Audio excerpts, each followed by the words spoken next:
حامدا ومصليا اما بعد. زما عزیزانو یو بل ډیره مشهوره مسله در سره شریکومه. هغه مسله دا ده چې اکثر خلک په دې کې خپلو کې اختلافات کوي چې روټۍ ته سړی کینی نو خاموش به کینی که نه د روټۍ په دوران کې خبرې کول دا جایز دي که ناجایز دي. نو دې باره کې زمونږ فتاوی هندیه چې کومه په فتاوی عالمگیریه سره مشهوره ده نو هغې لیکلي دي چې د روټۍ په وخت کې بالکل خاموشه کېناستل دا مکروه دي. د کراهیت وجه دا ده ځکه د مجوسیانو دا عادت دی د غیر مسلمانانو چې هغې کله روټۍ ته کیني نو هغې به خاموشه کېناستل، خبرې به یې نه کولې.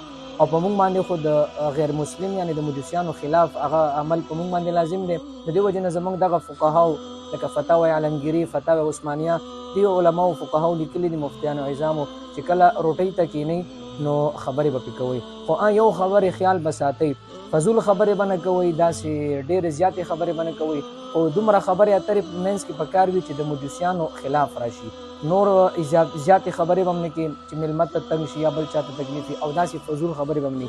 بس دغه رنګ معمولي شان خبرې کول پکار دي چې د مجوسیانو خلاف راشي. نور به پکې ډېرو خبرو نه ځان ساتي. او آخره کې زه بیا تاسو نه دغه درخواست کوم چې زموږ چینل سبسکرایب هم کړئ او دا ویډیوګانې شیر کوئ هم، ځکه د ستاسو د شیر د وجې نه کیدای شي یو بل مسلمان ته فایده ورسي هغه په دې عمل کې، نو تاسو به هم ورسره په ثواب کې پوره شامل وي.